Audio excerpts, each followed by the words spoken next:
बड़ी करुणा है, दयालु है, क्रोध विलंब में करता है, सबसे करता है प्यार, सबसे करता है प्यार।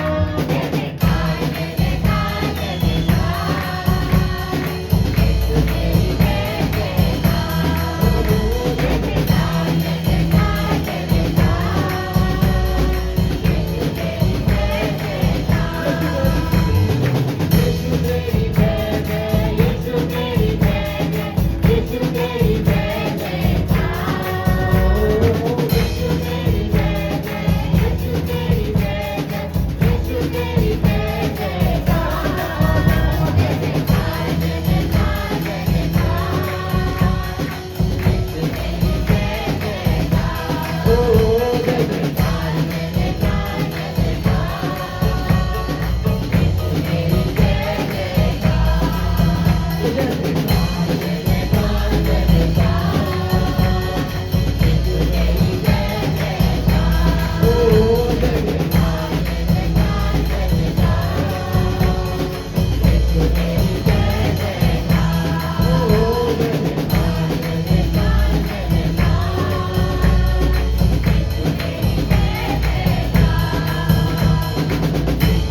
देखे हैं कितने नजारे, तुझसा नहीं कोई नजारा, देखी है कितनी शामें, पर ऐसा पल कहाँ, देखे हैं कितने नजारे, तुझसा नहीं कोई नजारा, देखी है कितनी शामें, पर ऐसा पल कहाँ, जहाँ मेरी रूह से रूबरू होती वहाँ, जहाँ मेरी रूह से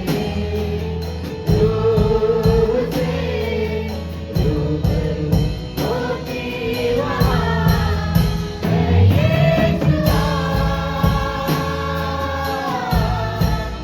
है यीशुआ, है यीशुआ,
जहाँ मेरी रूह तेरे रूह से रूबरू होती वहाँ, जहाँ मेरी रूह तेरे रूह से रूबरू होती वहाँ।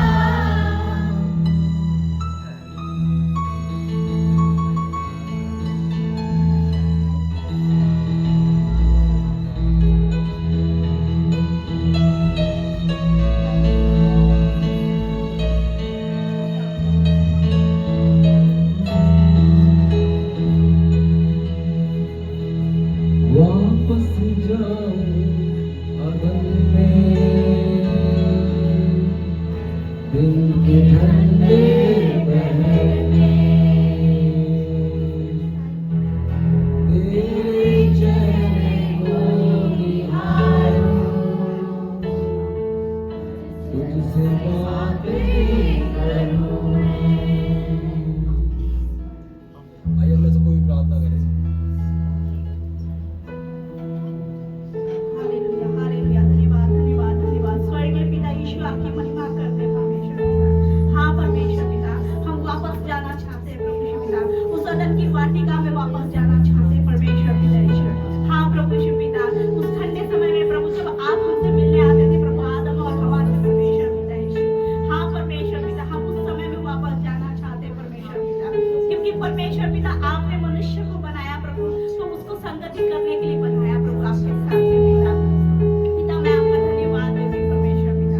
हाँ परमेश्वर पिता जहाँ खुदा हमारी रूह खुदा आपसे रूबरू होती रहे परमेश्वर पिता हम वापस जाना चाहते हैं परमेश्वर पिता। धन्यवाद धन्यवाद धन्यवाद धन्यवाद धन्यवाद देती हूँ परमेश्वर पिता। पराक्रमी परमेश्वर पिता अपने यहोवा परमेश्वर को हम सराहना चाहते हैं अपने यहोवा परमेश्वर की सामर्थ को हम सराहना चाहते हैं प्रभु यीशु पिता। जहाँ मेरी रूह प्रभु यीशु पिता आपके साथ में परमेश्वर पिता रूबरू होती रहे परमेश्वर पिता यीशु और हम खुदा यीशु पिता अपने पराक्रमी परमेश्वर के रूप को देखते रहे परमेश्वर पिता निहारते रहे अपने परमेश्वर यहोवा परमेश्वर को पिता यीशु हमारी आंखें यहोवा पर लगी रहे नहीं पाए परमेश्वर पिता। हाँ पिता आपका धन्यवाद धन्यवाद देते हैं परमेश्वर पिता जैसे मूसा खुदा आपके रूप को निहारने पाता था प्रभु यीशु पिता। हाँ परमेश्वर पिता आप मूसा से प्रभु गुप्त बने नहीं परमेश्वर पिता आमने सामने बातचीत करते थे प्रभु यीशु पिता और मूसा आपके रूप को निहारता था प्रभु यीशु पिता। हाँ परमेश्वर पिता वैसे परमेश्वर पिता हम आपके रूप को निहारना चाहते हैं परमेश्वर पिता। हम जाना चाहते हैं प्रभु उस ठंडे समय में परमेश्वर पिता हम जाना चाहते हैं प्रभु उस अदन की वाटिका में प्रभु यीशु पिता। धन्यवाद यीशु हम सबको प्रभु यीशु पिता आपकी महिमा से भर दे परमेश्वर पिता यीशु।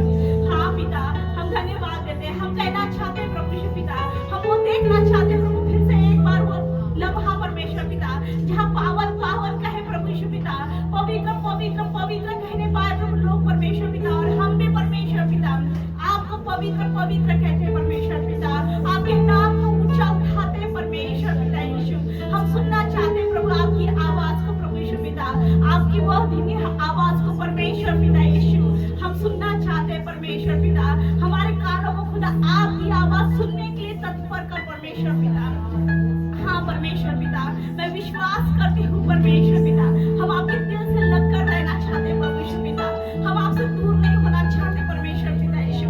प्रभु हम सबको छू पिता यीशु आपने अपने लहू से हम सबको धो दिया है प्रभु यीशु आपके लहू में सामर्थ है परमेश्वर पिता आपने अपने लहू से खुदा हमारे जीवन के सारे पापों को सारे श्रापों को मिटा दिया है परमेश्वर पिता ताकि हम ठंडे समय में परमेश्वर पिता अपने परमेश्वर यहोवा के साथ रहे परमेश्वर पिता अपने परमेश्वर यहोवा के साथ में समय बिताए परमेश्वर पिता।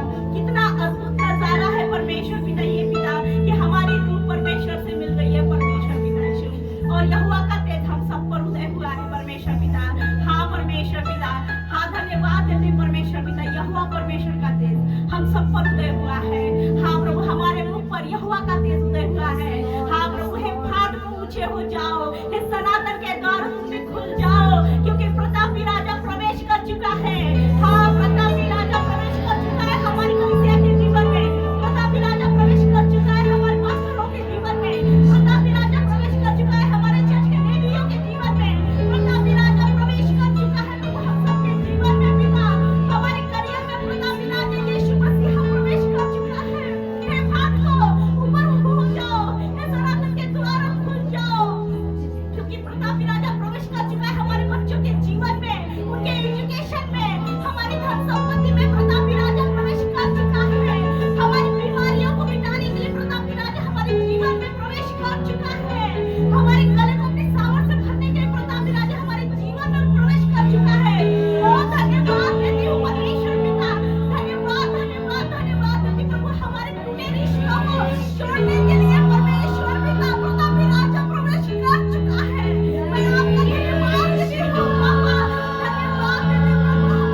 ही रूह तेरे रूह से रूबरू होती वहाँ जहाँ मेरी रूह तेरे रूह से रूबरू होती वहाँ जहाँ मेरी रूह तेरे रूह से रूबरू होती वहाँ है यीशुआ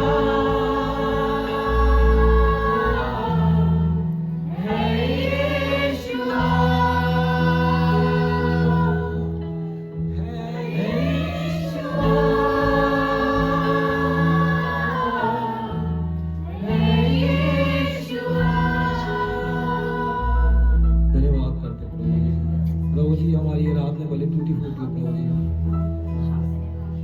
प्रभु मगर तुझको भाई प्रभु जी हमें विश्वास करना है। अब हमारे बीच में है प्रभु जी, विराजमान होकर राजा।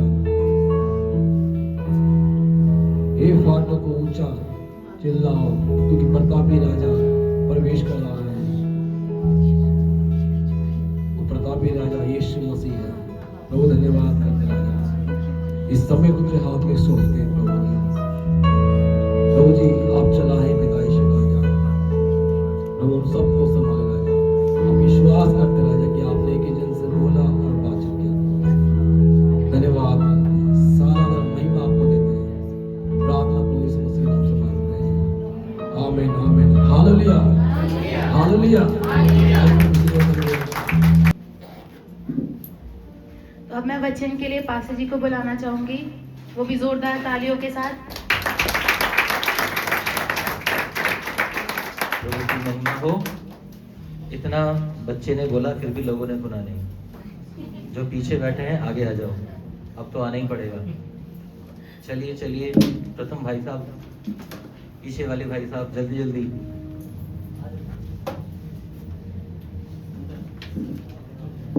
सबको praise the Lord, praise the Lord. अरे भाई प्रभु के घर में बैठे हैं, कहीं मातम की जगह थोड़ी बैठे हैं। खुशी के साथ बैठो।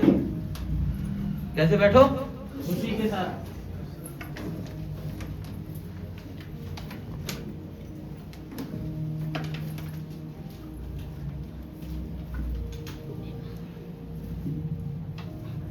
एक जोक सुनाकर शुरू करना पड़ेगा लग रहा है। एक बार एक कैदी को फांसी लगाने के लिए ले जा रहे थे। कहाँ ले जा रहे थे?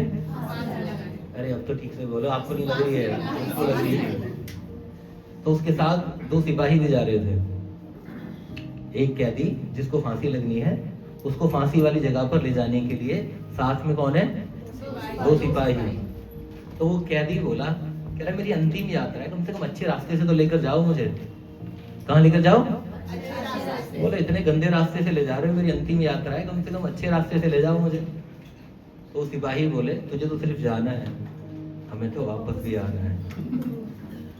अब भी नहीं हट रहा कोई, तो बेकार है आप लोग। आइए अपनी आंखों को बंद करें। हे पवित्र परमेश्वर, आप सर्वशक्तिमान राजा, हमारे जीवन के कर्ता, हमारे जीवन को बनाने वाले, हमारे जीवन की ओर अपने ध्यान को हमेशा लगाए रखने वाले प्रभु हैं। इस समय जब आपके वचन पर ध्यान करने, मनन करने का है, हमारा ध्यान, हमारा मन आपकी ओर लगा रहने पाए।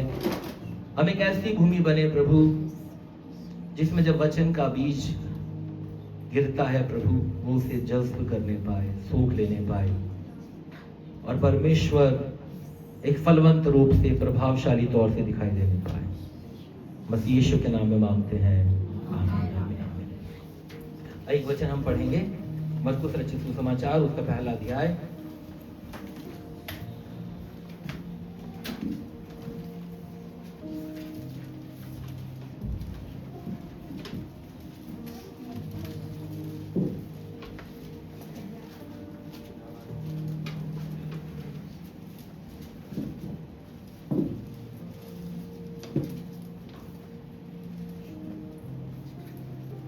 उसका 35 से लेकर 39 तक। Mark chapter 1 versus 35 to 39। भोर को दिन निकलने से पहले भोर को दिन निकलने से बहुत पहले वह उठकर निकला और एक जंगली स्थान में गया और वहां प्रार्थना करने लगा। तब शिमोन और उसके साथी उसकी खोज में गए। जब वह मिला तो उसने कहा, सब लोग तुझे ढूंढ रहे हैं। उसने उनसे कहा, आओ हम और कहीं आसपास की बस्तियों में जाएं कि मैं वहां भी प्रचार करूं, क्योंकि मैं इसीलिए निकला हूं। अतः वह सारे गलील में उसके आराधनालयों में जा जाकर प्रचार करता और दुष्ट आत्माओं को निकालता रहा। आमीन। वचन की गंभीरता को समझने से पहले मैंने जो जोक सुनाया वो जोक नहीं था। जोक था पर जोक भी नहीं था। वो आदमी जिसको फांसी लगनी थी वो तो फांसी लगने के बाद वहीं मर जाएगा, पर सिपाही क्या कह रहे हैं, जिस गंदे रास्ते से, जिस परेशानी, जिस कष्ट और क्लेश से हम जा रहे हैं, कुछ तो सिर्फ वहीं मरकर खत्म हो जाना है, पर हमें तो लौटकर वापस भी किसी रास्ते से आना है। कई बार सेवा में चलते हुए कष्ट, परेशानियां और दुख सहते हुए हमें ये सब बहुत भारी लगने लगता है, हमें कष्ट जैसा नजर आने लगता है। पर प्रभु यीशु मसीह के पीछे चलना आनंद और खुशी की बात है। कितने लोग इस बात पर विश्वास करते हैं? हालेलुया। क्या विश्वास करते हैं प्रभु यीशु मसीह के पीछे चलना आनंद, खुशी और जय की बात है? क्या आप इस बात पर विश्वास करते हैं कि जिस दिन आपने प्रभु यीशु मसीह को अपना प्रभु, अपना उद्धारकर्ता, अपना मुक्तिदाता ग्रहण किया, उस दिन से आपके भीतर जो आनंद बह रहा है वो दुनिया को लाखों, करोड़ों, अरबों कमा कर भी मिल नहीं सकता। अगर आप इस बात का विश्वास करते हैं तो आपको इस बात का भी विश्वास करना होगा कि जिस दिन आपने प्रभु को स्वीकार किया उस दिन आप प्रभु की सेवा का एक भाग बन गए। हेलो, जिस दिन आपने प्रभु यीशु मसीह को अपना प्रभु स्वीकार किया उस दिन आप प्रभु की सेवा से जुड़ गए। हमें कब ये सब भारी लगने लगता है, कब ऐसा लगता है कि सेवा में चलना, प्रभु के पीछे पड़ना मुश्किल होता जा रहा है? जब हमारा ध्यान दुनिया की बातें और विचारों की ओर ज्यादा होता है, जब हम नौकरी की ओर ध्यान देते हैं, परिवार की कठिनाइयां, पैसे की परेशानियां, शरीर के कष्ट, इन सब की ओर जब हमारा ध्यान ज्यादा जाता है तब हमें परमेश्वर के पीछे चलना या परमेश्वर की सेवा करना मुश्किल लगने लगता है। अभी जो हमने पढ़ा उसे फिर से पढ़ लेते हैं। वहां लिखा है भोर को दिन निकलने से बहुत पहले। क्या लिखा है? भोर को। ये मोबाइल वाला जो बाइबल है ना, ये सिर्फ वहां अच्छा लगता है जब आप बस में बैठे हैं, आप ट्रेन में बैठे हैं, आप मेट्रो में बैठे हैं और आपको बाइबल खोलने या निकालने का समय या अवसर नहीं है। पर चर्च में इस बाइबल के बिना आना मेरे हिसाब से तो अच्छा नहीं है। अगर यहाँ बैठकर आप फोन से बाइबल पढ़ रहे हैं तो पता नहीं। वहां लिखा है भोर को दिन निकलने से बहुत पहले वह उठकर निकला। यानी कि भोर कितने बजे होती है? सुबह 6 बजे, 5 बजे मान लीजिए। 4 बजे भोर कहाँ हो जाती है? भोर का मतलब है जब आधा दिन, मतलब अंधेरा भी हो हल्का और हल्की हल्की रोशनी भी आपको दिखाई देने लगे, मतलब 5 बजे या 5:30 के आसपास का समय। पर उससे बहुत पहले यीशु मसीह निकले। वहां लिखा है वो बहुत पहले उठकर निकला और एक जंगली स्थान में गया और प्रार्थना करने लगा। और 36 पद में लिखा है तब शिमोन यानी कि पतरस और उसके साथी उसकी खोज में गए और जब वह मिला तो उससे कहा, सब लोग तुझे ढूंढ रहे हैं। उसने उससे कहा, आओ हम और कहीं आसपास की बस्तियों में जाएं और मैं वहां भी प्रचार करूं। सवाल क्या किया जा रहा है? पतरस क्या कह रहा है और बाकी चेले क्या कह रहे हैं? यीशु मसीह, लोग आपको ढूंढ रहे हैं। तो यीशु मसीह का जवाब क्या होना चाहिए? यीशु मसीह का जवाब वही होना चाहिए जो सवाल किया जा रहा है। और सवाल ये है कि यीशु मसीह, लोग आपको ढूंढ रहे हैं। पर यीशु मसीह उन्हें क्या जवाब दे रहे हैं? यीशु मसीह ने जैसे उनकी बात को नजरअंदाज कर दिया। हेलो, सबसे पहली बात तो ये, क्या हर रोज हम लोग प्रार्थना करते हैं? क्या हमारा एकांत की प्रार्थना का कोई समय है? क्या हम एकांत के समय को परमेश्वर के साथ बिताते हैं? यीशु मसीह भी अपने चेलों को भी छोड़कर, वरना क्या कर सकते हैं? यीशु मसीह के 12 चेले और यीशु मसीह मिलकर गीत गाएं, आराधना करें, प्रार्थना करें, दिन की शुरुआत करें, है ना? यीशु मसीह चाहे तो 12 चेलों को उठाएं, चलो भाई उठो, 4 बज गए, हम मिलकर आराधना करेंगे। मगर यीशु मसीह क्या करते? खुद अकेले एकांत में जाकर प्रार्थना करते। क्या करते? खुद एकांत में जाकर प्रार्थना करते। तो यीशु मसीह की प्रार्थना का एक समय था, और हर रोज परमेश्वर का क्या योजना, क्या कार्य आज यीशु मसीह को करना है, वो सुबह प्रार्थना में यीशु मसीह प्राप्त कर लेते। क्या प्राप्त कर लेते? आज पूरा दिन भर क्या क्या करना है, किस तरह सेवा करना है, वो सारा ब्लूप्रिंट यीशु मसीह प्रार्थना के द्वारा परमेश्वर पिता से प्राप्त करते। इसलिए जब चेले आए और चेलों ने आकर बोला, यीशु मसीह, लोग आपको ढूंढ रहे हैं। और लोग कितने बजे ढूंढ रहे हैं? सुबह सुबह ढूंढ रहे हैं लोग भी, है ना? क्योंकि चेले कब उठे? चेले भी उठकर सुबह सुबह यीशु मसीह को ढूंढ रहे हैं, और चेले ये बता रहे हैं कि यीशु मसीह, आपको लोग ढूंढ रहे हैं। आज जो सेवकाई चल रही है वो लोगों के पीछे चलने वाली सेवा चल रही है। कौन सी? हेलो, कैसे? अगर किसी को भिंडी लगाने के पीछे डांट दिया तो वो चर्चाना बंद कर देगा। किसी को मांग भरने के पीछे बोल दिया, किसी को फटी जीन्स पहनकर आने के पीछे बोल दिया, किसी को लंबे बालों के लिए बोल दिया, किसी को लटकती हुई चैन के लिए बोल दिया, किसी को टैटो के लिए बोल दिया, तो शायद वो लोग मुझे छोड़कर कहीं और चले जाएंगे। पर यीशु मसीह को लोगों की कोई चिंता नहीं है। यीशु मसीह के सामने एक सेवा का दर्शन है, यीशु मसीह के सामने एक सेवा है, और उस सेवा को पूरा करने के लिए यीशु मसीह का रिश्ता केवल परमेश्वर के साथ, और जो परमेश्वर कह रहे हैं केवल उसको पूरा करने के लिए यीशु मसीह आए हैं। यूहन्ना में लिखा है, मेरे पिता ने मुझे भेजा है, और जो मेरा पिता मुझसे कहता मैं वो करता हूँ। हेलो, जो मेरा पिता मुझसे कहता है मैं केवल वो करने के लिए धरती पर आया हूँ। यहाँ पर चेले एक तरह से यीशु मसीह को इंसिस्ट कर रहे हैं, यीशु मसीह से रिक्वेस्ट कर रहे हैं कि यीशु मसीह, लोग आपको ढूंढ रहे हैं, चलो। लोग परेशान हैं, लोग दुखी हैं, लोगों को चंगाई चाहिए, लोगों को आर्थिक आशीषें चाहिए, लोगों को बीमारी से छुटकारा चाहिए, लोग आपसे मिलना चाहते हैं, तड़प रहे हैं, ढूंढ रहे हैं आपको। पर यीशु मसीह क्या कह रहे हैं?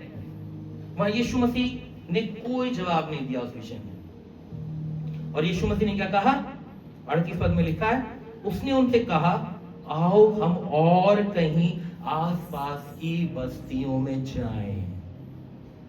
इसका मतलब कि जो लोग मुझे ढूंढ रहे हैं फिजिकली, शारीरिक तौर से, मैं उन्हें ना भी दिखाई दूं तो उनको मालूम होना चाहिए कि प्रार्थना के द्वारा, वचन के द्वारा मेरी पवित्र उपस्थिति को वो प्राप्त कर सकते हैं। और मेरा काम है कि मैं और लोगों को जाकर प्रचार करूं। आज अभी प्रार्थना के द्वारा जो कुछ प्रभु ने मुझसे कहा, मुझे सिखाया, बताया, समझाया, आज दिन भर का ब्लूप्रिंट मुझे दिया, मुझे उसके अनुसार काम करना है।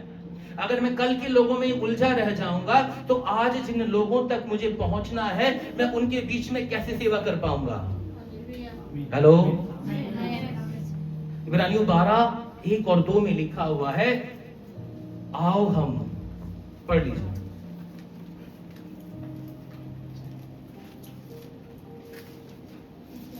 इब्रानियों 12:1 और 2।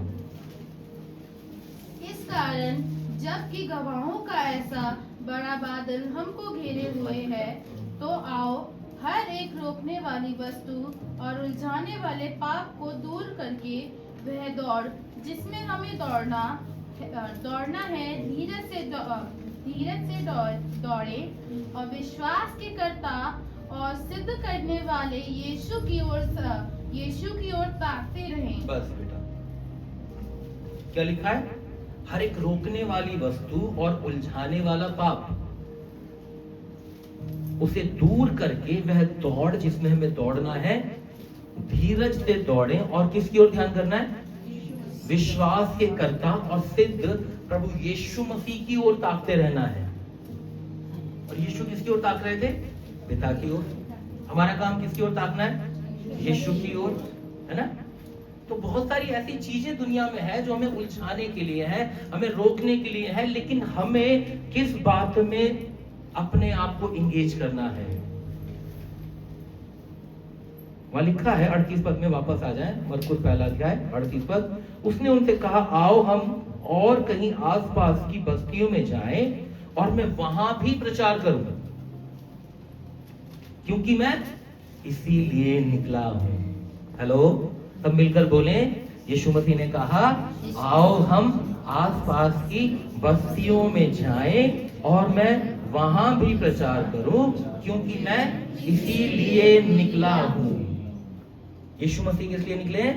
कि वो प्रचार करें।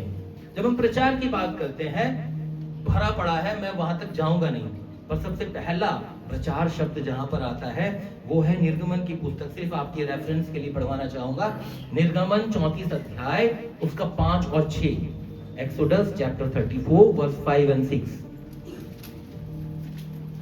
अभी तो पढ़ लो, मैंने डायरेक्टली तुमको थोड़ी बोला है। 34 का 5 और 6। तब यहोवा ने बादल में उतरकर उसके संग वहां खड़ा होकर यहोवा नाम का प्रचार किया। यहोवा ने उसके सामने होकर यो प्रचार करता हुआ चला, यहोवा यहोवा ईश्वर दयालु और अनुग्रहकारी, कोप करने में धीरजवंत और अति करुणा में और सत्य। बस 5वें में क्या लिखा है? तब यहोवा ने बादल में उतरकर उसके संग वहां खड़ा होकर यहोवा नाम का प्रचार किया। कई बार हमें लगता है कि ये जो प्रचार शब्द है वो केवल नए नियम में जाकर आता है, पर पुराने नियम की कम से कम 10 से 12 वर्सेस मैं आपको बता सकता हूं, समय बचाने के लिए नहीं बता रहा हूं क्योंकि मेरा विषय वो नहीं है, जहां पर प्रचार शब्द आया है। और यहाँ पर खुद परमेश्वर अपने नाम का क्या कर रहे हैं? प्रचार कर रहे हैं, है ना। और अभी जो हमने पढ़ा मरकुस पहला अध्याय, वापस आ जाएं, थोड़े से एक्टिव रहें। Hallelujah, hallelujah, very good. लग रहा है आप लोग जिंदा बैठे हैं यहाँ पर। तो यहाँ पर यीशु मसीह कह रहे हैं कि हमें आसपास की बस्तियों में जाकर और भी लोगों को प्रचार करना है, मैं इसीलिए निकला हूं। और 39 पद में लिखा है, अतः सारी गलील में उनके आराधनालयों में जाकर प्रचार करता और दुष्ट आत्माओं को निकालता रहा। हमारे कलीसिया में हम जो सबसे वीक पॉइंट देखते हैं वो ये है कि हम नए लोगों को अपने साथ लाने के लिए, नए लोगों को परमेश्वर के बारे में बताने के लिए हम ढील दिखाते हैं। आज के वचन का जो शीर्षक मैंने दिया है वो है इंगेज इन जीसस मिनिस्ट्री। एक बुक है, उसका नाम है joining Jesus in his mission. क्या नाम है? Joining Jesus in his mission. उसकी सेवा के भाग में हिस्सेदार बनना, किस तरह अपने आप को उसमें शामिल करके परमेश्वर की योजना में सक्रिय रूप से शामिल होना। क्या हम एक्टिवली इन्वॉल्व हैं परमेश्वर की सेवा में? हेलो, ये प्रश्न आपके पास है, हाँ या ना? वोट क्यों हो जाए? हम एक्टिवली इन्वॉल्व हैं क्या परमेश्वर की सेवा में? अरे भाई हाँ या ना बोलिए। आमीन बोलने से काम खत्म थोड़ी हो जाएगा। हाँ या ना पूछा है। अगर हम एक्टिवली इन्वॉल्व हैं तो हम क्या कर रहे हैं? बुलाहट के अनुसार काम में लगना। क्या करना? हमारी जो कॉलिंग है उस कॉलिंग के अनुसार परमेश्वर की सेवा में शामिल हो जाना। और यहाँ यीशु मसीह ने क्या बताया कि मैं किस लिए निकला हूं, मेरी कॉलिंग क्या है, मेरी बुलाहट क्या है। केवल यही नहीं कि 5,000 को खिलाया, 4,000 को खिलाया, भीड़ के साथ इन्वॉल्व हो गया, 72 को चुना, 70 को चुना, है ना, भीड़ के साथ भीड़ में प्रचार किया। मेरी कॉलिंग केवल इतनी नहीं है। मेरी कॉलिंग ये है कि हर एक व्यक्ति इस बात को जान पाए कि मैं सच्चा परमेश्वर हूं।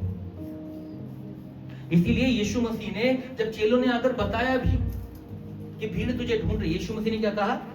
आज सुबह जो मुझे दर्शन में मिला है और जिस काम से मैं निकला हूं, वो काम ये है कि मैं जाकर बस्तियों और गांवों में जाकर प्रचार करूं और सेवा करूं। और यीशु मसीह ने किया भी।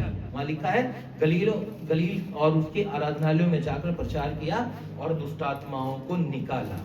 तो अपनी बुलाहट के अनुसार परमेश्वर के कामों में लगना, आपकी कॉलिंग क्या है। पहला कुरिन्थियों पहला अध्याय 26 पद में लिखा है, परमेश्वर ने जगत के सारे निर्बुद्धियों को चुन लिया कि ज्ञानवानों के ज्ञान को लज्जित करे। हमें चुना है तो ये उसका अनुग्रह है, और अगर चुना है तो इसलिए चुना है कि हम उसके लिए कुछ करें। हमें केवल इसलिए नहीं चुना कि हम सुबह उठें, ड्यूटी जाएं, शाम को थकें, बिस्तर पर लेट जाएं, कुछ देर टीवी देखें, खाना खाएं और सो जाएं। ये सब आम लोग कर रहे हैं, पर आप आम नहीं हैं, आप एक्स्ट्रा ऑर्डिनरी हैं। हेलो, आप एक्स्ट्रा ऑर्डिनरी हैं। आपको परमेश्वर ने अति विशिष्ट तरीके से बनाया है।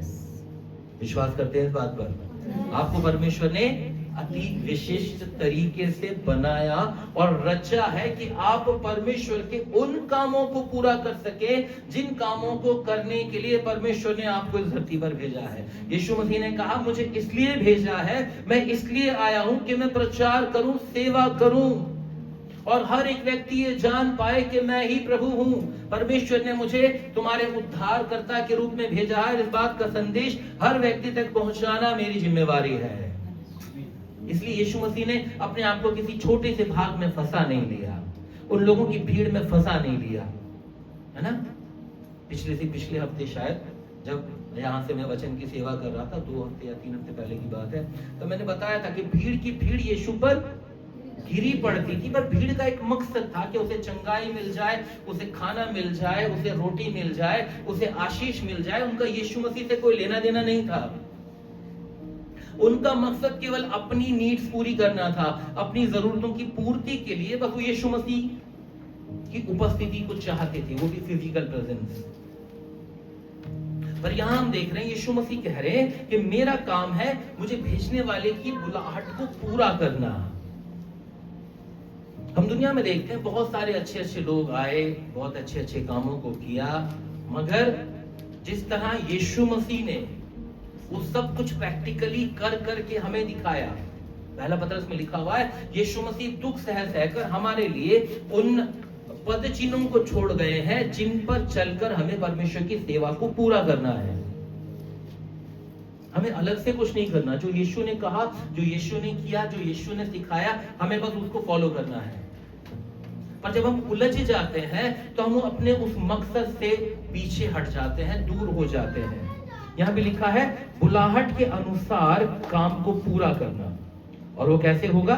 प्रभु के कार्य, वचन और आज्ञा में समर्पण दिखाना। क्या करना? प्रभु के कार्य में, वचन में, आज्ञा में समर्पण दिखाना। कई बार हम समर्पण दिखाते हैं, प्रभु मुझसे गलती हो गई। हर दूसरे दिन क्या कहते हैं? प्रभु क्या हुआ? मुझसे गलती हो गई, प्रभु मुझे क्षमा कर। समर्पण का मतलब केवल यही नहीं है कि कुछ गलती किया, खुदा के पास आए, माफी मांगी, गलती किया, खुदा के पास आए, माफी मांगी, गलती किया, खुदा के पास आए, माफी मांगी, फिर कुछ किया, खुदा माफ कर दे। और बोले, कोई पूछे क्या तुम समर्पण करते हो? हाँ, मैं हर रोज समर्पण करता हूँ। पर किस चीज का समर्पण करता हूँ? अपने पापों से समर्पण की बात नहीं हो रही, वो सब तो पीछे बीत गया है। अब तो आगे चलने की बात है। क्यों हो रहा है ये सब? क्यों बार बार पीछे जा रहे हैं, फिर आगे आ रहे हैं, फिर पीछे जा रहे हैं, फिर आगे आ रहे हैं? क्योंकि प्रभु की योजनाओं का भाग होकर परमेश्वर के कामों को पूरा करने के लिए हमने अपने आप को समर्पित किया नहीं है। चाहे आपका शरीर थक रहा हो, चाहे आपके शरीर में कितनी भी परेशानी हो, पर उस समय भी क्या हर रोज परमेश्वर के कामों को पूरा करने के लिए आप तैयार हैं?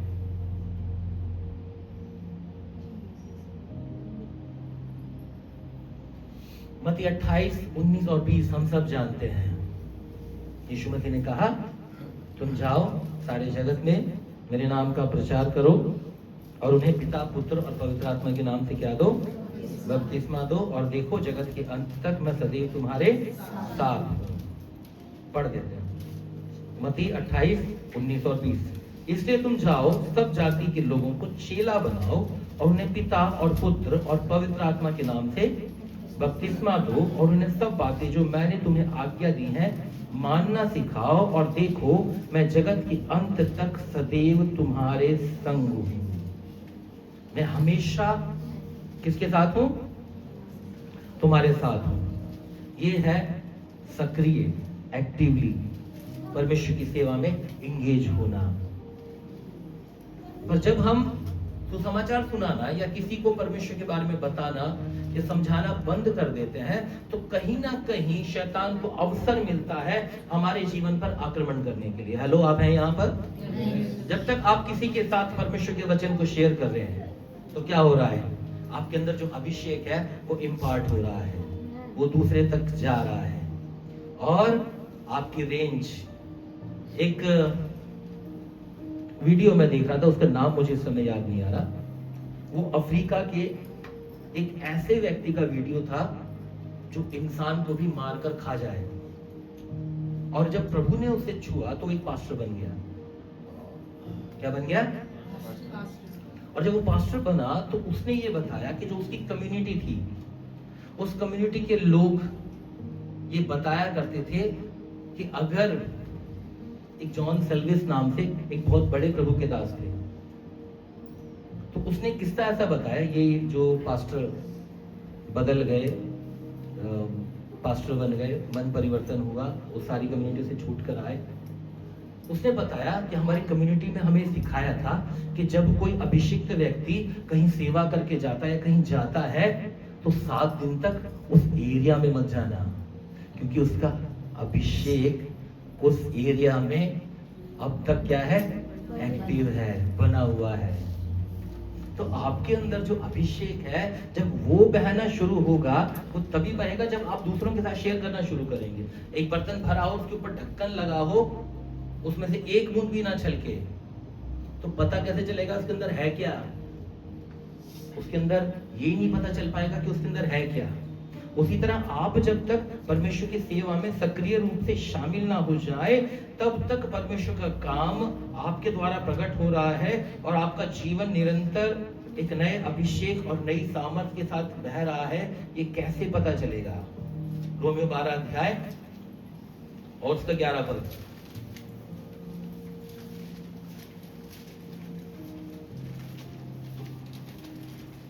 प्रयत्न करने में आलसी ना हो, आत्मिक उन्माद में भरे रहो, प्रभु की सेवा करते रहो। क्या लिखा है? प्रयत्न करने में आलसी ना हो, आत्मिक उन्माद में भरे रहो, प्रभु की सेवा करते रहो। ये आत्मिक उन्माद, आत्मिक आनंद जब तक आपके अंदर नहीं होगा, तब तक आप सेवा नहीं कर सकते। फिलिपियों 4 में जब पौलुस ने लिखा, मैं कहता हूं आनंदित रहो, प्रभु में सदा आनंदित रहो, कब लिखा? जब वो रोम की जेल के भीतर बंद था। कहां बंद था? जेल में बंद था। उस जेल में बंद होने के बावजूद वो क्या लिख रहा है? आनंदित रहो, प्रभु में सदा आनंदित रहो। और यहां भी क्या लिखा है? आत्मिक उन्माद में भरे रहो। जब तक आत्मिक उन्माद नहीं होगा ना, अभी देखोगे आप, अभी अगले महीने शुरू हो रहा है, सब सोए हुए जाग जाएंगे, है ना? सब सोए हुए जाग जाएंगे, और 1 महीना पूरे जागे रहेंगे। उसके बाद जनवरी में सो जाएंगे, और जब ऐश वेडनेसडे आएगा फिर जाग उठेंगे, और ईस्टर होते ही फिर सो जाएंगे। और कितने महीने तक सोते रहेंगे? जब तक दिसंबर दोबारा वापस ना आ जाए। पर यहाँ क्या लिखा है? यहाँ लिखा है आत्मिक उन्माद से भरे रहो। आपके अंदर जो आनंद है ना, वो ऐसा छलकता हुआ होना चाहिए कि वो सेवा करने के लिए मजबूर कर दे, परमेश्वर के काम करने के लिए आपको मजबूर कर दे। वहां लिखा है 11 पद, प्रयत्न में आलसी ना हो। प्रयत्न करने में आलसी ना हो। ये दुनिया की बात नहीं कह रहा, ये परमेश्वर के कामों के लिए कह रहा है कि परमेश्वर की काम करने में आलसी मत दिखाओ। नीति वचन में लिखा हुआ है, हे आलसी किसके पास जा? चींटियों के पास जा। क्या हम जानवरों के पास जाएं सीखने के लिए? क्या हम जानवरों से सीखें कि कैसे मेहनत करते हैं, प्रयत्न करते हैं, सेवा करते हैं, सब चीजों को सीखने के लिए? ये शायद में लिखा हुआ है, बैल अपने मालिक को पहचानता है, चरनी को पहचानता है, पर मेरे लोग मुझे नहीं जानते। अब हम क्या जानवरों के पास जाएं सब सीखने के लिए? अगर परमेश्वर का काम हमारे भीतर हुआ है और हम इस बात का विश्वास करते हैं कि प्रभु के अनुग्रह के द्वारा हमारा उद्धार हुआ है, हमारा छुटकारा हुआ है, और जो छुटकारा हमारा हुआ है, जो शांति हमें मिली है, जो आनंद हमें मिला है, वो हम जब तक किसी और से शेयर ना कर दें, हमारा आनंद पूरा नहीं होगा। हमारा आनंद तब पूरा होगा जब हम दूसरों तक इस बात के संदेश को लेकर जाएं, जब हम दूसरों तक परमेश्वर की योजनाओं को पहुंचा सकें। ये लिखा है, प्रयत्न करने में आलसी ना हो, आत्मिक उन्माद में भरे रहो, प्रभु की सेवा करते रहो। कंटिन्यू। कई लोग क्या कहते हैं, 5 साल पहले तो मैं इतनी सेवा करता था, 2 साल पहले मैं ऐसा करता था, 1 साल पहले मैं ऐसा करता था। आज क्या हो गया भाई? आज क्या हुआ? परमेश्वर तो आज भी जिंदा है, परमेश्वर आज भी आपका उद्धार करता है, परमेश्वर ने आज भी आपके जीवन पर अनुग्रह किया है, आप भले चंगे हैं, आपका शरीर अच्छा है, आपका परिवार अच्छा है, परमेश्वर ने आर्थिक तौर से आपको समृद्ध किया है। लेकिन क्या जैसे ही परमेश्वर की आशीषें आने लगी, तब आपका आत्मिक उन्माद ठंडा पड़ने लगा? प्रभु यीशु मसीह ने कहा, जब अंत का समय आएगा, सबसे पहला और बड़ा चिन्ह यह होगा कि लोगों का प्रेम ठंडा हो जाएगा। क्या होगा? तो कहीं हमारी गिनती धीरे धीरे उस तरफ तो नहीं खिसक रही है? क्या हमारे अंदर आप भी आत्मिक उन्माद भरा हुआ है परमेश्वर की सेवा करने के लिए, परमेश्वर के काम करने के लिए? पहला कुरिन्थियों 15 अध्याय 58 पर, फर्स्ट कुरिन्थियंस चैप्टर 15 वर्स 58।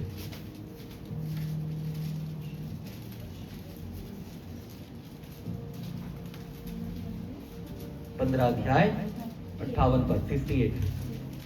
इसलिए हे मेरे प्रिय भाइयों, दृढ़ और अटल रहो और प्रभु के काम में सर्वदा बढ़ते जाओ, क्योंकि यह जानते हो कि तुम्हारा परिश्रम प्रभु में व्यर्थ नहीं है।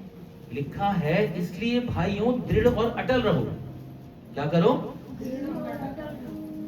कई बार लगता है कि जो जोश, जो पैशन मेरे अंदर, सोच के देखिए अपने आप को, जब वचन सुनते हैं साथ साथ अपने आप को सेल्फ एग्जामिन भी करते रहना चाहिए। हेलो, वचन कब प्रभावशाली तौर से हमारे अंदर काम करता है? चाहे सामने कोई भी खड़ा हो आपके, पर जब आप अपने आप को उस वचन से कनेक्ट करते हैं और उस वचन को सुनते सुनते आप अपने आप को सेल्फ एग्जामिन, यानी कि अपने आप को आत्मा में जांचने भी लगते हैं, तब वो वचन आपके भीतर काम करने लगता है।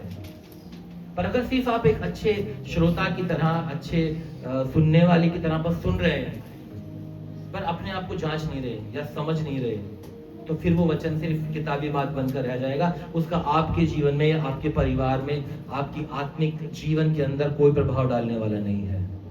पर जब आप वचन को सुनते हैं, तब उस वचन को अपने ऊपर लागू करके अपने आप को जांचते हुए हमें सुनना चाहिए। यहाँ लिखा है, इसलिए हे मेरे प्रिय भाइयों दृढ़ और अटल रहो और प्रभु के काम में सर्वदा, बोलिए बोलिए, इधर वाले नहीं बोल रहे हैं,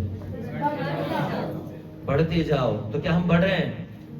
सोचिए अपने आप, जो हम पिछले दिनों में कर रहे थे, क्या उससे बढ़कर कर पा रहे हैं, या हम धीरे धीरे नीचे के स्तर पर जा रहे हैं? कई बार हमें लगता है आज हमारे पास समय नहीं है। अपने समय को पूरा चेक करके देखिए, कहां कहां कितने मिनट, कितने सेकंड, कितने घंटे आप व्यर्थ में बिता रहे हैं। जहां जहां से आप अपने टाइम को काट सकते हैं। एक पास्टर राजेश मलाकी के साथ में बैठकर बातें कर रहा था, तो उन्होंने मुझसे कहा, पास्टर अपने सर्कल को छोटा करो।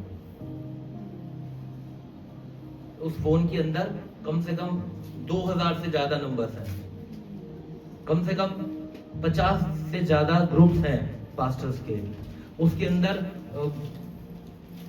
मेल्स के अंदर कितने मेल्स आ रहे हैं, हजारों मेल्स आ रहे हैं। बोले अपने सर्कल को छोटा करो, इन सब में उलझे रहेंगे। और आप यकीन मानिए, मैं कभी फेसबुक नहीं चलाता, इंस्टाग्राम नहीं चलाता, कोई दूसरा ऐप नहीं चलाता, बस व्हाट्सएप और वो भले ही चलाता। उन्होंने बोला पास्टर इसको भी कम करो, इसको देखने में ही काफी समय हमारा जो है वो व्यर्थ हो जाता है, निकल जाता है। तो आप भी सोच कर देखिए आपका कौन सा सर्कल ऐसा है जिसको काट कर साइड करने की जरूरत है ताकि आपके पास समय मिल सके। क्या आपके पास ऐसा टाइम है जिस टाइम को आप काट कर प्रभु के लिए दे सकते हैं? कौन सा ऐसा समय है जहां पर आप परमेश्वर के लिए एक्टिवली इन्वॉल्व हो सकते हैं और आप बढ़ सकते हैं? क्योंकि ऐसा नहीं है कि हमारे पास समय की कमी हो। अगर कोई बहुत जरूरी काम आ जाए, हम सब छोड़ छाड़ कर उस काम को पूरा करने पहुंच जाएंगे, है या नहीं? तो यहाँ लिखा है, इसलिए है मेरे प्रिय भाइयों, दृढ़ और अटल रहो और प्रभु के काम में सर्वदा बढ़ते जाओ, क्योंकि उसका एक बड़ा प्रतिफल आपका इंतजार कर रहा है। और कुलीसियों 3 अध्याय 23 पद,